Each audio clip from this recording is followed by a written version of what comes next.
नमस्कार प्यारे साथियों, स्वागत है आप सभी का एक बार फिर से आपके अपने यूट्यूब चैनल पर जिसका नाम है एमडी2 रीडर पब्लिकेशन। तो फ्रेंड्स, जैसा कि आपको कम्युनिटी में पोस्ट डाल के बता दिया गया था और कुछ एक वीडियो में भी मैंने आपको बताया था कि भी संडे से एमडी2 रीडर पब्लिकेशन की जो टीम है वो आपकी आगामी परीक्षाओं को ध्यान में रखते हुए हरियाणा जीके क्विज और मॉक टेस्ट स्टार्ट करने जा रही है। आज ये हमारा पहला जो है जीके का क्विज है। आप सभी से जो भी क्वेश्चन है जो है वीडियो के बीच में पूछा जाए, वीडियो को पूरा देखना, ध्यान से देखना और आपको जो है कमेंट बॉक्स में उनके आंसर कमेंट करने हैं, उनके आंसर देने हैं। तो बिल्कुल हरियाणा जीके की जितनी भी बुक्स हैं सभी का निचोड़ किया जा रहा है, जितने भी प्रीवियस ईयर के क्वेश्चन पेपर उनका निचोड़ किया जा रहा है। और जो लगभग आपके एग्जाम नहीं होते तब तक करंट अफेयर के भी मॉक टेस्ट कराएंगे आपको या क्विज कराएंगे, और हरियाणा जीके के तो चलते ही रहेंगे। आप अगर इनको देख लेंगे तो आपको कोई बुक खरीदने की आवश्यकता नहीं रहेगी। तो आज का हमारा पहला प्रश्न है, सर्पदमन हरियाणा के किस प्राचीन नगर का नाम है? 4 ऑप्शन है इसमें। एक ऑप्शन सोनीपत है, दूसरा सिरसा है, तीसरा सोना है और चौथा हमारा सफीदो है। तो यहाँ पर फ्रेंड्स अगर मैं सही आंसर की बात करूँ तो इसका जो सही आंसर है वो है सफीदो, ऑप्शन नंबर डी यहाँ पर इसका सही आंसर है। तो दोस्तों, सोनीपत के अगर पुराने नाम की अगर मैं बात करूँ तो सोनीपत का पुराना नाम सोनप्रस्थ है। क्या है? सोनीपत का पुराना नाम सोनप्रस्थ है। उसी प्रकार से अगर मैं अंबाला की बात करूँ तो अंबाला का जो पुराना नाम है वो अंबालिका है। ठीक है। यमुनानगर का जो पुराना नाम है या प्राचीन नाम है वो अब्दुल्लापुर है। इसी प्रकार से मैं आपको एक-एक करके सारे बता दूँगा वीडियो के माध्यम से ही, बस आप जुड़े रहें। ठीक है। इसी प्रकार अगले प्रश्न की ओर बढ़ चलते हैं। जो हमारा दूसरा प्रश्न, हरियाणा में लिबर्टी जूते कहाँ पर बनते हैं? Option A Ambala, option B Panipat, option C Dharuhera, option D Karnal. तो करनाल यहाँ पर फ्रेंड्स इसका जो है सही आंसर रहेगा। ऑप्शन डी, माफ कीजिए ऑप्शन सी यानी कि करनाल यहाँ पर आपका सही आंसर रहेगा। तो हरियाणा में लिबर्टी जो जूते हैं वो करनाल के अंदर बनते हैं। इसके अलावा यहाँ पर जो करनाल है हमारा वो चमड़ा उद्योग के लिए प्रसिद्ध है, पेंट उद्योग के लिए, लकड़ी उद्योग के लिए। लिबर्टी जूता बता ही दिया आपको। और अम्बाला की अगर मैं बात करूँ, अम्बाला क्योंकि ऑप्शन में आया है, अम्बाला हमारा मिक्सर कम ग्राइंडर के लिए, वैज्ञानिक उपकरणों के लिए, गैस स्टोव के लिए, इनके लिए हमारा प्रसिद्ध है। और धारूहेड़ा की अगर मैं बात करूँ तो धारूहेड़ा हमारा इलेक्ट्रॉनिक उपकरण के लिए। अगर वैज्ञानिक उपकरण की बात करूँ तो अम्बाला, और इलेक्ट्रॉनिक उपकरण की बात करूँ तो धारूहेड़ा। और पानीपत को हम बुनकरों के शहर के नाम से भी जानते हैं क्योंकि यहाँ पर हाथ से बने हुए दरियाँ हैं, गलीचे हैं, बेड कवर हैं, हथकरघे के नाम से भी इसको हम जानते हैं। और भारतीय सैनिकों के लिए जो कंबल बनते हैं वो 75% हमारे पानीपत में ही बनते हैं। तो ये चीज़ें आप नोट करके चलें साथ के साथ। उसके बाद अगले प्रश्न की ओर बढ़ते हैं। तीसरा प्रश्न है आपका, हरियाणा का कौन सा नगर बुनकरों के नाम से जाना जाता है? मैंने ऊपर ही आपको बताया था, इसमें तो मेरे हिसाब से बताने की भी आवश्यकता नहीं है। तो ऑप्शन ए आपका यहाँ पर सही आंसर रहेगा, पानीपत। ठीक है। पानीपत का जो है पुराना नाम पनपत भी है। ठीक है, पनपथ भी बोल देते हैं, पानप्रस्थ भी बोल देते हैं। ठीक है। फरीदाबाद क्या है? हमारा ऑप्शन आया हुआ है तो फरीदाबाद को हम उद्योग नगरी के नाम से जानते हैं। करनाल के अंदर कर्ण लेक है, धान का कटोरा के नाम से भी जानते हैं। सूज सिटी भी इसे कहते हैं क्योंकि लिबर्टी जूते यहाँ पर मैंने ऊपर आपको बताया है। ठीक है। और सोनीपत की अगर मैं बात करूँ, सोनप्रस्थ सोने का शहर और एजुकेशन सिटी के नाम से इनको जाना जाता है। अगले प्रश्न की ओर बढ़ चलते हैं। हरियाणा में राज्यसभा के कितने सदस्य मनोनीत होते हैं? तो हरियाणा में राज्यसभा से 5 सदस्य मनोनीत होते हैं। अगर मैं लोकसभा की बात करूँ तो हरियाणा से 10 जो हैं हमारे सदस्य मनोनीत की या फिर चुने जाते हैं। अगर मैं विधानसभा की बात करूँ तो यहाँ पर 90 चुने जाते हैं। अब हरियाणा के अंदर उपचुनाव भी चल रहा है, बड़ौदा उपचुनाव। ठीक है। उसके बाद अगर मैं बात करूँ कि भई अगले प्रश्न की ओर बढ़ चलते हैं कि च्वेन ऋषि, जो च्वेन ऋषि है उनकी स्मृति में मेला हरियाणा की किस पहाड़ी पर लगता है? ऑप्शन ए मोरनी की पहाड़ियाँ या मोरनी हिल्स, ऑप्शन बी डोसी की पहाड़ियाँ, ऑप्शन सी दादरी की पहाड़ियाँ, ऑप्शन डी सतपुड़ा की पहाड़ियाँ। तो फ्रेंड्स इसका जो सही आंसर है वो है ऑप्शन नंबर बी, डोसी की पहाड़ियाँ यहाँ पर आपका सही आंसर है। पांडवों की रमण स्थली एवं महर्षि च्वेन की क्रम स्थली डोसी इस नगर की आध्यात्मिकता एवं प्राकृतिक पहचान है। तो अगर ये आ जाए कि पांडवों की रमण स्थली कौन सी है तो डोसी की पहाड़ियाँ, और महर्षि च्वेन की कर्म स्थली क्या है वो भी हमारी डोसी की पहाड़ियाँ हैं। इसी बीच अगले प्रश्न की ओर बढ़ चलते हैं। अगला प्रश्न है, 1857 के स्वतंत्रता संग्राम में बल्लभगढ़ के किस शासक ने बलिदान दिया था? Option A Pratap Singh, option B Vijay Singh, option C Nahar Singh, option D Mahavir Singh. तो बिल्कुल बल्लभगढ़ का नाम आते ही आपको क्या आंसर लगा देना है? राजा नाहर सिंह, यानी कि ऑप्शन सी यहाँ पर आपका सही आंसर है। तो 1857 के स्वतंत्रता संग्राम में राजा नाहर सिंह ने जो है बल्लभगढ़ के शासक थे, उन्होंने अपना बलिदान दिया था। उसके बाद अगर मैं बात करूँ नाहर सिंह वन्य जीव अभ्यारण्य, जैसे मैंने आपको बोला था कि भी आपको क्वेश्चन देंगे कमेंट बॉक्स में, आपने उनके आंसर देने हैं। तो नाहर सिंह वन्य जीव अभ्यारण्य, नाहर सिंह वन्य जीव अभ्यारण्य ये जो है हरियाणा के किस जिले में या किस स्थान पर स्थित है, ये आपको कमेंट बॉक्स में कमेंट करना है। और राजा नाहर सिंह की बात आ जाए तो बल्लभगढ़ और नाहर सिंह क्रिकेट स्टेडियम ये भी हमारा फरीदाबाद बल्लभगढ़ के अंदर स्थित है।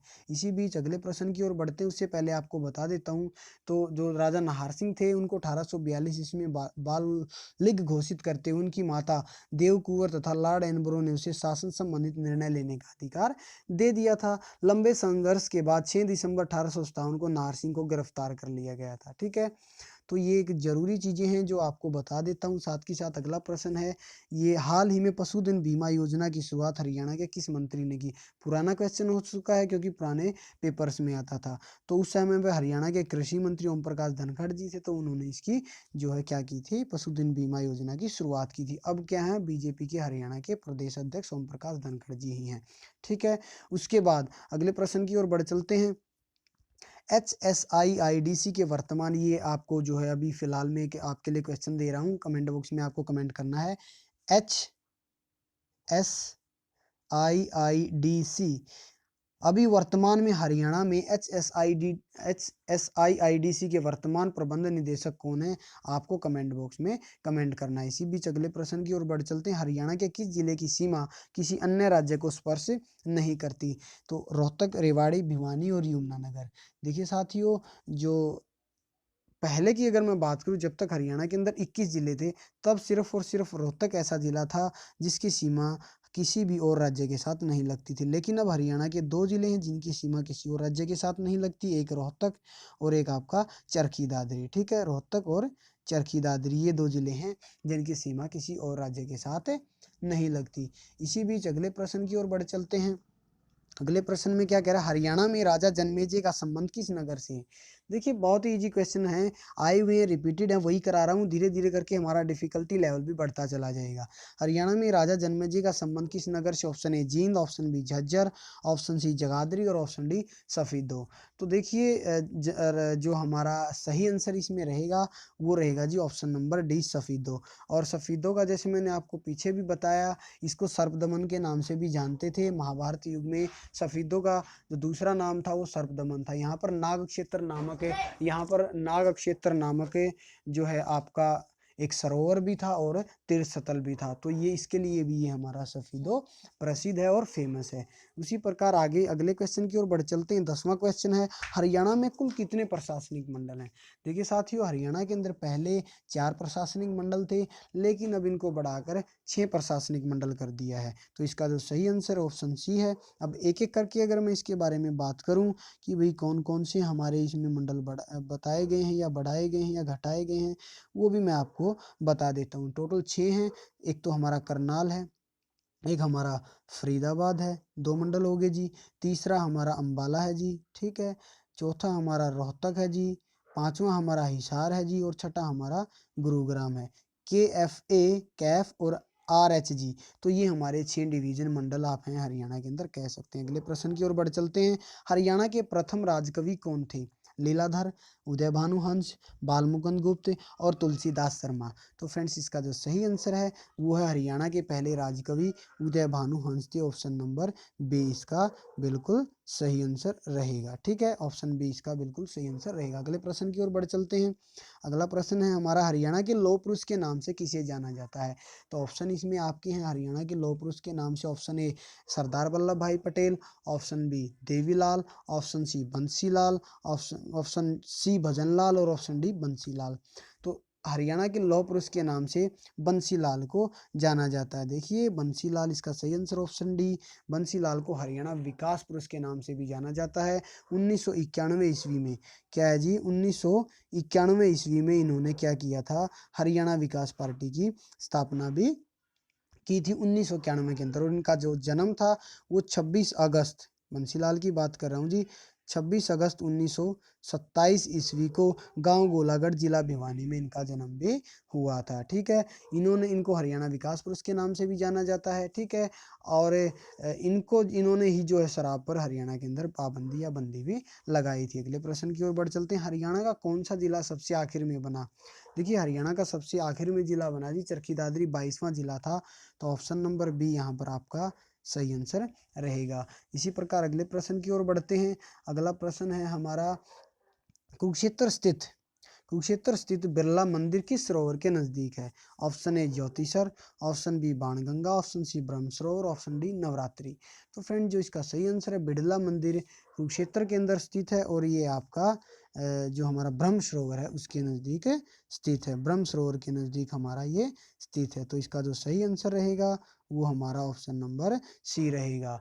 और इसके बारे में अगर मैं बात करूं, जो बिड़ला मंदिर है कुरुक्षेत्र में स्थित है, कुरुक्षेत्र और पेहुआ मार्ग पर ब्रह्म सरोवर के नजदीक है। ये जो हमारा बिड़ला मंदिर, इसका निर्माण, ये क्वेश्चन भी कई बार पूछ लिया जाता है, इसका निर्माण जुगल किशोर बिड़ला ने वर्ष 1955 ईस्वी में करवाया था। किसने करवाया था? जुगल किशोर बिड़ला ने बिड़ला मंदिर का निर्माण 1955 में करवाया और उस समय इसका नाम भगवत गीता मंदिर रखा गया था। अगले प्रश्न की ओर बढ़ चलते हैं। निम्नलिखित में से कौन सा हरियाणा में मंडल नहीं है? ऊपर आपको बताए थे 6 मंडल हैं, अब कौन सा नहीं है? हिसार है जी, रोहतक वो भी है जी, गुरुग्राम वो भी है जी। तो इसका जो सही आंसर है, पानीपत जो है वो डिवीजन नहीं है, तो पानीपत इसका आंसर हो जाएगा। अगले प्रश्न की ओर बढ़ते हैं। अगले प्रश्न में क्या कह रहा है जी, वो भी एक बार हम देख लेते हैं। यह किसकी मान्यता है कि गुरु जम्बेश्वर भगवान विष्णु के अवतार थे? गुज्जर की, बिश्नोई की, उसके बाद जी रोड की, या इनमें से कोई नहीं? तो फ्रेंड्स, ये जो मान्यता है कि भाई गुरु जम्बेश्वर भगवान विष्णु के अवतार थे, ये बिश्नोई की मान्यता है। तो ऑप्शन बी यहाँ पर आपका सही आंसर रहेगा। ठीक है, अगले प्रश्न की ओर बढ़ते हैं। अगला प्रश्न है हमारा, देख लेते हैं एक बार। अगला प्रश्न है हमारा, केएमपी का पूर्ण रूप क्या है? कुंडली मानेसर पलवल। केएमपी का पूर्ण रूप है कुंडली मानेसर पलवल, केएमपी इसकी फुल फॉर्म है। ठीक है, उसके बाद अगले प्रश्न की ओर अगर मैं बढ़ूं, अगला प्रश्न हमारा क्या है वो भी देख लेते हैं। रियो ओलंपिक की कांस्य पदक विजेता साक्षी मलिक का जन्म कब हुआ?